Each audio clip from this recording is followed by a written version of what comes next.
E aí galera, tudo bom com vocês? Estamos começando aqui o nosso segundo episódio do ParanaCast, né? Hoje trouxemos um assunto bem importante, principalmente para você que está no ensino médio e principalmente para quem está terminando aí o terceiro ano, né? Eu sou o Ed. Sou Caio, de Física. Danilo, Geografia. E professor Gerlan de Química, o Dr. G. E o que temos para hoje? E aí, o que temos para hoje, Caio? Nós hoje iremos abordar as mudanças que houveram aí no ensino médio. Nós somos de uma geração do anos 2000, né? Nossa adolescência. Dos anos 2000. A gente aí pegou o ensino médio aí dos anos 2000 e a gente percebe algumas mudanças que ocorreram da nossa formação lá no ensino médio até a formação de hoje. E é isso que a gente vai estar debatendo no decorrer desse podcast, tá certo, galerinha? Falando aí dessas mudanças. Ed, em relação à informação, você estava aí comentando antes de começar o podcast, em relação a algum tema muito importante, né, que é essa parte de você buscar as informações em nossa formação no ensino médio. Como foi a sua busca? Você se lembra aí como é que era? Internet, acesso? Sim. Pois é. A primeira coisa que a gente vai estar falando, que é a questão de como era a informação, de como é que era a tecnologia naquele período, né? Qual o nosso recorte, né, desse assunto aqui, né? O ano 2000, 2001, né? Já não começou. Sou mais velho da turma, né? Então, do tempo que éramos jovens e tínhamos todo o tempo do mundo. Hoje a gente só tem tempo de colocar os filmes na lista, a gente não assiste. Mas tudo bem.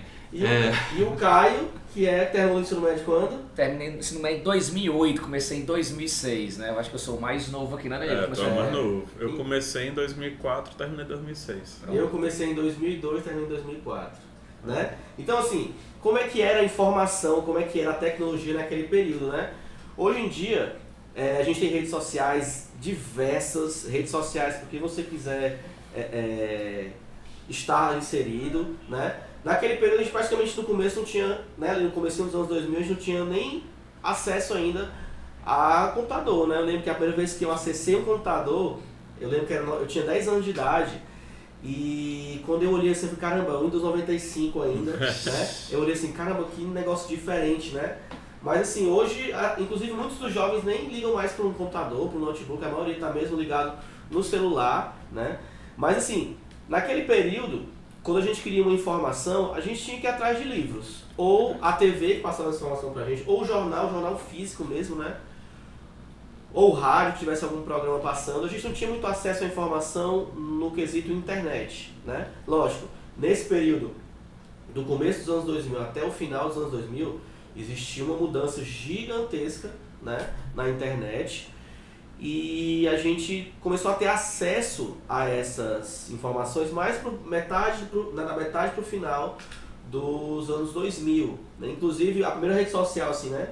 Fora os bate-papos, né? A primeira rede social que a gente teve foi o Orkut, né? E era bom. E não era uma rede social, e inclusive não era rede social de notícias, né? Era muito mais pra gente se conectar a amigos, não tinha aquela coisa da notícia, né? E era engraçado a coisa dessa do Orkut, né? Que hoje em dia, foto, né? Você posta quantas fotos quiser, o Orkut eram só 12 fotos, tinha que escolher bem essas fotos. Você tinha que colocar um scrap, antes de adicionar alguém, scrap, eu acho que era a mensagem que a gente escrevia, né? Então, por que tu tá adicionando aquela pessoa? Tu lembra de mim? A gente estudou junto lá no Fundamental, então tinha que ter primeiro um lembrete para adicionar. E também tinha depoimento, tipo, lê e depois apaga. Tá? Então, tinha as comunidades também. Mas era a rede mesmo que a gente tinha era física, então foi a partir de 2004, né? Então a gente tinha uma internet que era discada, era um negócio bem lento. Depois veio o conceito de banda larga. Mas quer dizer, né? Vamos começar mesmo, assim? Uma pergunta pra gente aqui no geral. Todos fizeram ensino médio em escola pública? Não, eu não. Eu fiz escola pública, tá certo? Eu fui aluno de ensino médio da escola pública do estado. Então, as nossas realidades podem ser distintas, tá certo? Então, a gente vai ter um contraponto aqui, né? Então, já nesse perfil, como foi o ensino médio de vocês numa escola privada, né? Acredito que vocês são privados, né? Não é foi. Assim... Quer começar? Começar o mais antigo, né? Então, a minha história toda foi na escola particular. Eu comecei na escola pública aqui no Paraná. Então tem exatos 3 anos que eu estou na escola pública e estou me divertindo pra caramba, sabe? Mas minha experiência como aluno de escola particular. Então eu termino o ensino fundamental sem saber que é que vinha depois da oitava série. Oitava série, para quem não sabe, é o 9º ano hoje, tá?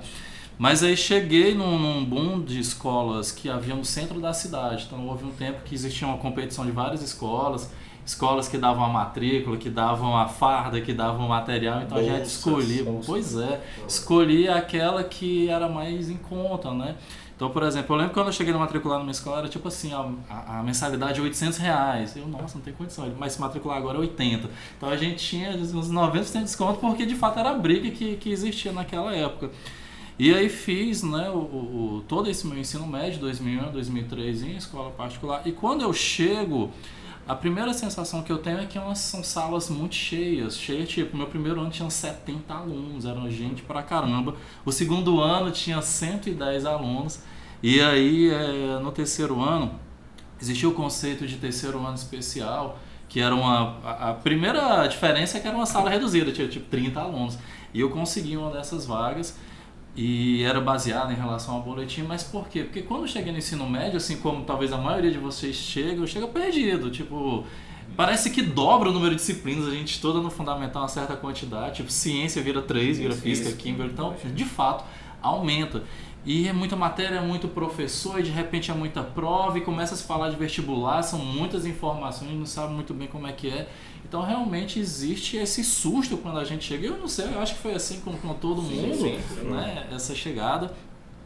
Mas aí é uma coisa que de fato a gente vai aprendendo a lidar. Eu estudei com apostilas, né?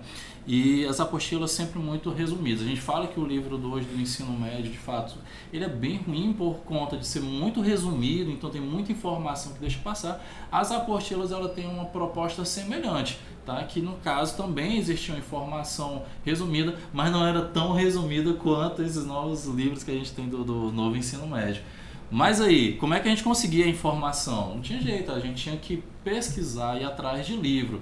Algumas escolas tinham biblioteca, a minha não tinha muito, mas no centro da cidade existe loja chamada Sebo e salvava. Livros usados, então galera, a gente pegava livros usados, então quem tinha rinite não pegava. Tá certo? É verdade. Então a gente conseguia comprar esses livros e a gente de fato estudava, tá certo? Então não tinha segredo. Então a gente tinha um conteúdo em sala de aula que a gente poderia entender ou não, e na sequência era estudar e repetir, fazer várias vezes, questões várias vezes, até que a gente conseguia aprender. Então não tem jeito fácil. Eu até costumo dizer que estudar de fato é muito cansativo, é muito chato, porque sim, tem disciplina que a gente gosta e é tranquilo, mas tem disciplina que a gente demora muito para entender, e nesse demorar que de fato o processo torna cansativo, chato, mas assim, persista, tá certo? Persista, vá atrás, que você vai ver que no final tudo começa a fazer sentido e vai valer muito a pena. E a gente estava falando aqui também sobre as informações que tinham muito na TV. Eu vim saber sobre resultado do meu vestibular pela TV, porque tipo, tinha um jornal que passava propaganda e dava tipo umas manchetes. E uma das manchetes era: sai o resultado do vestibular da UFC. Olha aí, saiu. Então eu vou conseguir consultar. Como é que foi de vocês aí, que já falou mais? A minha não foi muito diferente da do Gerlan. Assim, foi, né, alguns anos depois, né? Foi 2001, né? 2003. Eu comecei em 2004, no primeiro ano. E era numa escola também ali, não era exatamente no centro, era ali no Benfica, uma escola que não existe mais, que ela era tipo uma filial de uma escola maior aqui da cidade. Então era como se fosse assim para os estudantes de baixa renda. Era como se fosse isso, né? A galera que não conseguia estudar nessa escola X, enfim, não vou dizer o nome aqui. Aí tinha essa genérico, né? Genérica, tinha escola genérica, mas que era muito legal. A estrutura era bem legal, assim, os professores eram os mesmos da escola principal, digamos assim. Então, e quase todo mundo era bolsista. Eu era bolsista, por exemplo, inclusive era o que me permitia estudar lá, né? Se não fosse, não dava. Mas de resto é uma experiência muito semelhante à do Gerlan, assim, essa coisa para quem estudou no começo dos anos 2000, para quem fez ensino médio no começo dos anos 2000, né, até, sei lá, 2008, 2009, 2010, até o final. Essa primeira década dos 2000, né, na prática. É uma experiência de ensino-aprendizagem muito diferente, realmente, assim, porque eu acho que exigia, não sei para vocês, assim, porque também tem uma característica aí que é pessoal, né, da sua busca, da sua sede, né, pelo saber, enfim. Eu sempre fui uma pessoa curiosa. Mas eu acho que tem uma questão que era de autonomia. A gente precisava se arriscar mais, a gente precisava botar mais a mão na massa, a gente precisava ir atrás das coisas, tipo, ir no sebo para comprar o livro, ou, sabe, as enciclopédias, vocês estudaram por enciclopédia? Não, mas eu né? tinha. Sei lá, o meu avô tinha uma enciclopédia lá, então vários volumes e a gente tinha que procurar. Não sei se vocês lembram que às vezes ia pessoas na nossa casa para vender os compilados de enciclopédias, né? Tal, né? A enciclopédia Barça era muito cara, na verdade. A gente tinha uns que eram mais baratos, mais em conta, assim, que a galera vendia de porta em porta. Então tinha muito isso, assim, era muito de uma busca até certo ponto autônoma. Claro que era guiada, nós tínhamos professores, é óbvio, né?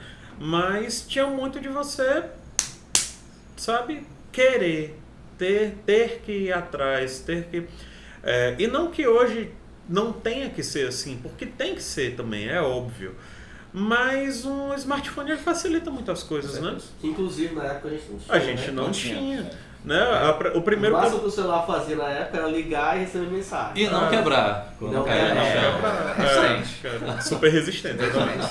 A bateria também durava. Então os smartphones mesmo, eles são uma coisa dos anos do começo dali, 2011, 2012, por aí, que começa a popularizar. Ainda não tinham a mesma tecnologia que tem hoje, em capacidade de processamento e memória, nada disso. Até mesmo o acesso à internet, né, era muito limitado e muito caro. A gente está falando aqui de algo que sempre foi muito caro aqui no Brasil. Apesar de hoje ser muito popular, né, é muito fácil você encontrar pessoas com um smartphone ou com acesso à internet e tal. Continua sendo uma coisa cara, um aparelho, né, celular, smartphone, ele é um negócio custoso. E aí tem uma questão do uso, né, do uso que a gente faz. O Ed falou de rede social antes, né? E eu acho que isso é algo que traz um impacto também para os dias de hoje, no geral na sociedade, mas com certeza nas escolas também, porque me parece que tem um excesso de uso de tela, sabe? De tempo de tela, né? E muitas vezes esse tempo de tela sendo voltado para, sei lá, ficar ali rolando a tela do Instagram, do TikTok, enfim. E aí eu acho que vocês também já se depararam, todos nós aqui éramos professores no contexto da pandemia. E a dificuldade que existia com coisas muito básicas, por exemplo, tira uma foto da tua atividade, anexa no e-mail, envia o e-mail, está aqui o endereço. E a galera não sabia fazer isso, né? Então, até que ponto, né, essa popularização ela é ótima, claro, ninguém vai discutir isso, mas até que ponto a gente está fazendo um bom uso, né? Um bom uso para fins de... A gente está no contexto escolar, esse podcast se propõe a discutir isso, então estou pensando nesse sentido, tá, galera? Até um podcast sobre letramento digital, né? Falar sobre isso, né? Um podcast sobre letramento digital. Eu acho que essa é uma diferença que é muito fundamental, já que a gente está falando de diferença, né, do ensino médio que a gente teve para o ensino médio atual, né? Eu acho que essa é uma grande diferença. E claro, não vou nem entrar aqui agora, pelo menos, na questão do novo ensino médio, porque realmente isso é um universo à parte, assim, né? Mas, Caio, como é que foi para ti? Pronto, só partindo do pressuposto, né, que aqui, por mais que os meus colegas tenham feito o ensino médio na escola privada, tá certo? Eles não são ricos, né? Eles tiveram bolsa para poder estar cursando o ensino médio nessas instituições, tá certo? Eu optei, tá certo, não pegar bolsa, meus pais e tal, mas eles me matricularam na escola de ensino médio do estado. Teve algumas diferenças, tem uma diferença em relação a vocês. Por exemplo, somente no ano de 2004 você não vai saber porque você já tem essa bonificação, esse presente, que é os livros didáticos de vocês são oferecidos gratuitamente e vocês basicamente, acredito eu, têm livro de todas as disciplinas, não é verdade? Sim. Em 2004, galera, que foi instituído pelo governo o Programa Nacional do Livro do Ensino Médio. Então, antes de 2004, as escolas de ensino médio médio não tinha o livro didático de forma gratuita. Então, como nós estamos falando aqui, buscar informação nessa época, dos anos 2000, era apenas através das fontes que nós citamos. E o livro didático, ainda hoje ele é importante, naquela época muito mais, já que a gente não tinha acesso à informação tão fácil como hoje a gente tem acesso pela internet. Então eu me lembro que foi implementado em 2004, mas 2005, 2006, nos anos posteriores aí que vieram, não foi assim uma transição muito rápida, então foi paulatina, tipo assim, eu ainda me lembro que em 2006, quando eu comecei o ensino médio, posso até estar equivocado em relação a algum livro, mas eu só tinha livro de matemática, português e, não salvo a memória, biologia. Então as outras disciplinas ficavam à mercê de xerox, tá certo? Eu não sei se é uma realidade das escolas do estado, mas aonde eu estudei, algumas xerox elas eram pagas, tinha uma xerox central no própria escola, que acabava a gente ali dando, né, um certo valor para buscar o material de conhecimento da aula. Então a gente tinha um apreço maior também, porque quer ou quer não, por mais que a escola era pública, a gente tinha que ter ainda essa grana, esse dinheiro para poder investir também na nossa formação, tá certo? Eu fui me lembrar aqui que o último livro a ser colocado, tá certo, no Programa Nacional Livre do Ensino Médio foi o livro de Física, só foi em 2009, ou seja, eu não peguei o livro de Física no meu ensino médio. A gente ia nos sebos e conseguia os livros que acabavam não tendo, o professor orientava, eu vou usar tal livro, se você conseguir vai ser bom para você, e a gente caçava. Então a primeira diferença em relação aos meus colegas não é tão diferente, porque eles também precisavam pagar pela informação, mas é que no ensino médio não era dado de graça, coisa que hoje nós temos esses livros sendo distribuídos gratuitamente. Podemos até discutir enquanto a qualidade, mas que é gratuito não é verdade? Então isso é uma conquista que hoje vocês aí que estão fazendo o ensino médio hoje têm, que na minha época e pessoas antes de 2004 não tinham. Outra coisa, como é que era a merenda? Vocês compravam, não era a merenda de vocês? Porque eu acho que escola privada tudo pago. Eu também estudei em escola particular com bolsa, né? Então era bem complicado assim nessa questão. Mas assim, tudo era pago, tudo que você fizesse tinha que pagar, não tinha pra onde correr, né, em relação a isso. Outra coisa, estava pesquisando, no meu ensino médio também, mesmo sendo escola do estado, tinha as merendas que a gente tinha que levar de casa, e lá nessa escola tinha uma cantina, mas que era privada, a gente tinha que pagar para lanchar. Só informação, a lei 11.947 de 2009 é a lei que institui, tá certo, a merenda escolar de forma ampliada em todo o ensino médio e na educação de jovens e adultos. Então, antes de 2009 não tinha a obrigatoriedade do Estado de oferecer merenda. A gente sabe que em 2009 foi instituída a lei, mas existe uma transição até chegar em todas as escolas essas merendas, adaptação de refeitórios e tal. Então, percebam bem que hoje vocês têm merenda gratuita na escola. De novo, a gente pode até debater em relação à qualidade, mas existe a merenda gratuita para que o aluno permaneça na escola, porque a gente sabe que a alimentação faz parte do processo de aprendizagem, né? Uma pessoa que está alimentada, ela fica menos ansiosa, ela está ali mais atenta para poder aprender o conhecimento. E uma coisa interessante, eu não sei como é que foi a aprovação no ano de vocês do vestibular. Vocês se lembram se os colegas, foram muitos colegas que foram aprovados na época? Como foi mais ou menos a experiência na escola de vocês? Vamos lá. A gente tem hoje o Enem, que foi exatamente também no ano 2009 que o novo Enem começa, mas ele é de 1998. A implementação foi em 2009. Eu lembro que a última prova da UFC sem o Enem foi em 2009. Eu acho que foi a que eu fiz. Eu acho que foi, mas é porque eu acho que a UFC ela demorou para aderir. Eu acho que teve um antes. O novo Enem é de 2009. Então, assim, no meu tempo tinha o Enem, porque ele é de 98, então eu cursei o ensino médio de 2001 a 2003, porém, o Enem ele valia 20% da nota da UFC. Deixa eu só tentar explicar. Cada universidade, então, ela fazia o próprio vestibular, assim como a UES, ela produz até hoje, então naquela época era o mesmo formato, só mudava o número de questões, mas no mesmo estilo, que era ABCD, mas a UFC também tinha, o Cefet também tinha, e o que é o Cefet? Ele é IFC hoje, tá? Mas cada um, e tinha a Unifor também, para quem tinha grana, então poderia fazer a Unifor. Basicamente eram essas quatro, estavam iniciando algumas novas universidades, mas basicamente eram essas quatro. E aí, no caso do Enem, eu acho que ele que começou com essa proposta de habilidades, tá certo? Então até então era só, tinha que decorar as fórmulas de física, de química, tinha que pegar recorte histórico, então era muito nessa pegada de quanto conhecimento você conseguia acumular e reproduzir aquilo durante a prova, que tinha muita gente que sim acumulava muito, mas durante a prova vinha um branco, cadê as informações? E no caso do Enem ele começou a trabalhar exatamente essa questão de habilidade. Então eram questões que colocavam lá uma situação, um problema e como é que você iria resolver. O formato também era bem diferente, se não me engano eram umas 63 questões apenas. E aquilo, meio que você fazia opcional. Se você quisesse fazer o Enem, faria. Se não, ia fazer a prova do UFC, mas a prova valendo como se fosse de 0 a 8. E obviamente a galera acabava indo fazer o Enem. Mas era bem diferente a proposta. E aí a gente fazia a primeira prova do Enem.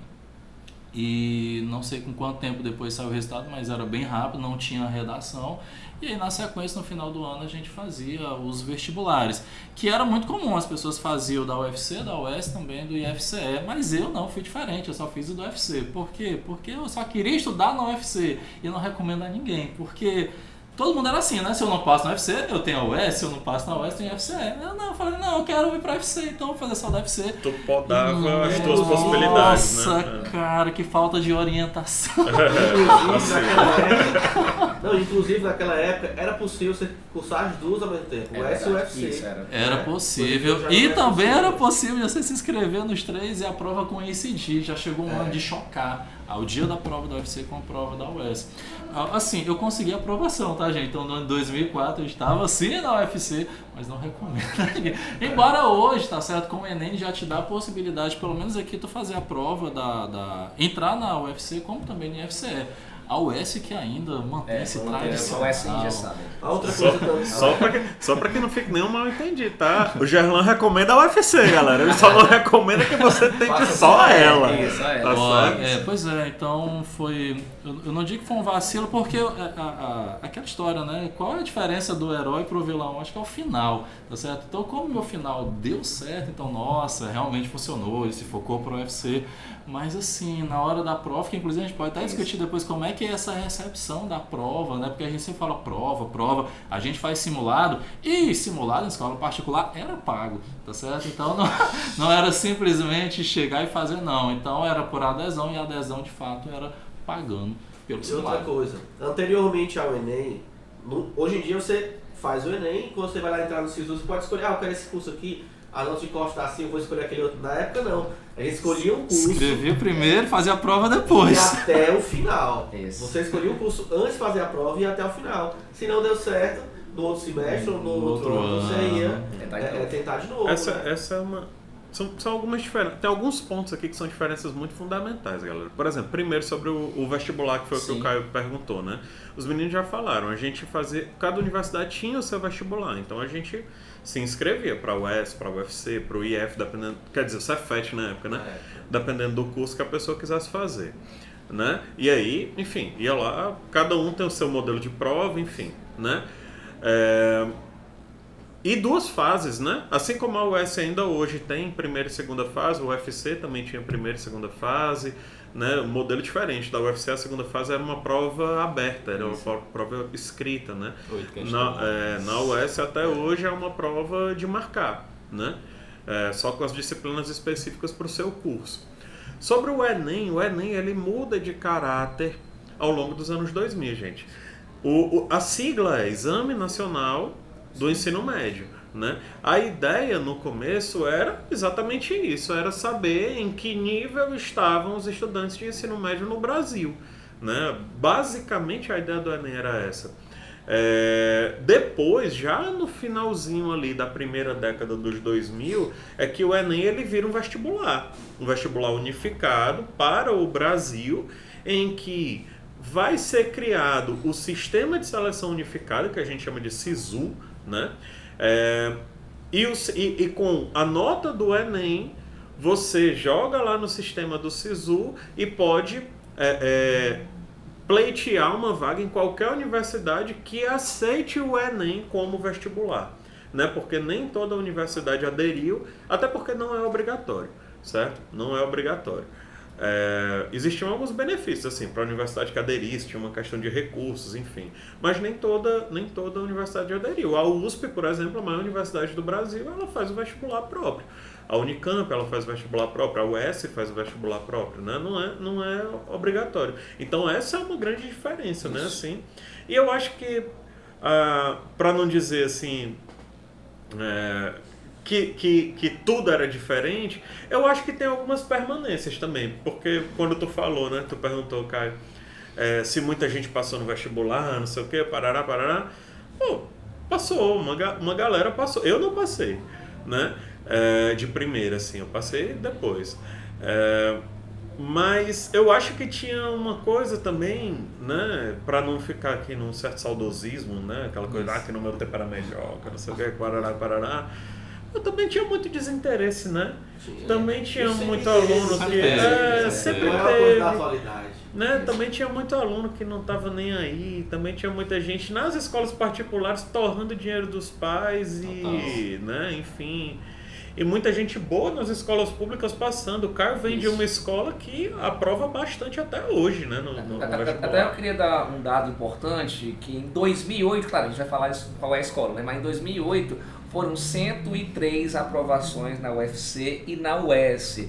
Aí o dado em relação ao ano anterior foi 98% a mais de aprovados. Mas eu bato a tecla, isso porque teve investimento público, porque os livros eles estavam sendo, né, incentivados, distribuídos de forma gratuita, a informação estava chegando. Então o aluno de ensino da gestão pública, ele é igual ao aluno da privada, ele só precisa ter os materiais e as fontes para poder estudar e fazer a prova com uma capacidade de competição, porque anteriormente ficava mais difícil você buscar o conhecimento. Então, com os investimentos públicos aí na educação, a gente vê que, de fato, hoje, não é querendo fazer um saudosismo com a nossa época, mas hoje existe muito mais material de apoio para o aluno do que na nossa época. Sim. E hoje fica mais fácil de você ter esse conhecimento em mão, possibilitando você, né, Danilo, a ter uma maior facilidade de estar preparado para o vestibular, coisa que nosso tempo era um pouco mais difícil, né? Era bem mais difícil, assim, no sentido do acesso à informação. Só que tem um parêntese nessa coisa do acesso à informação hoje, né, que a gente também tem muita informação ruim na internet. Isso né? Filtrar hoje em dia é difícil. Qualquer pessoa abre um canal no YouTube.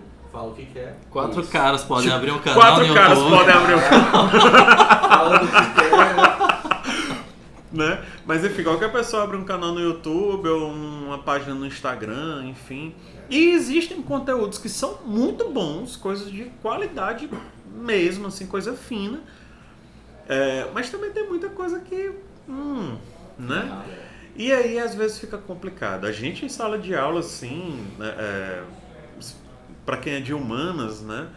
A gente tem passado por tempos difíceis, né? Assim, quem é das exatas também. Quem é das ciências também. Com certeza. Que colar parece um absurdo, assim. Não, mas eu vi, tá aqui, ó, não sei o que, o meu Inclusive filho. Tem gente que acha que o hidrogênio é verde. Pois é, né? Pra quem não assistiu o primeiro episódio, assista o primeiro episódio do nosso podcast. E descubra por que ele é verde, não porque ele foi pintado, não. É isso aí. Gente, ó, como o nosso podcast é muito curtinho, a gente tá chegando ao final. Alguém tem alguma consideração final a falar? Olha, só estude, sabe? Então é chato, é maçante, mas onde a gente chegou, né? Se a gente para e pensa, todos aqui, independente da origem, na escola privada, pública, a gente teve que estudar. Logicamente, com uma situação, de repente foi mais fácil que outra, mas no fim a gente enfrentou graduação todos de universidade pública e a gente vai contar como é que foi esse caminho também, todos concursados, vamos contar como foi esse caminho também. Então, no fim das contas, hoje está todo mundo bem, hoje está todo mundo assim satisfeito com as conquistas que a gente teve, sabe, ao longo do tempo. Então, é difícil, é cansativo, é maçante, é complicado, mas vai devagarinho, vai no teu ritmo, que certamente no fim vai valer muito a pena. Eu acho que fica essa mensagem do Gerlan, acho que ela é muito correta. Estudar vale a pena, apesar de, né, enfim, pode ser um pouquinho chato às vezes e tal, mas É uma coisa que não se perde, né? É uma coisa que não se perde, assim, é o seu conhecimento, é quem você será. Agora, é claro, a gente também não pode desconsiderar que existem muitas questões que vão impactar o seu rendimento ou que vão tornar mais fácil para você também o seu caminho, né? A gente não pode esquecer que a gente vive numa sociedade que é desigual, né? Existe um recorte de classe que precisa ser considerado, existe um recorte, enfim, de estrutura que precisa ser considerado. O Caio trouxe aqui a questão da legislação, que foi muito pertinente, né? Essa realidade da escola pública que ele enfrentou, que hoje é diferente, inclusive, né?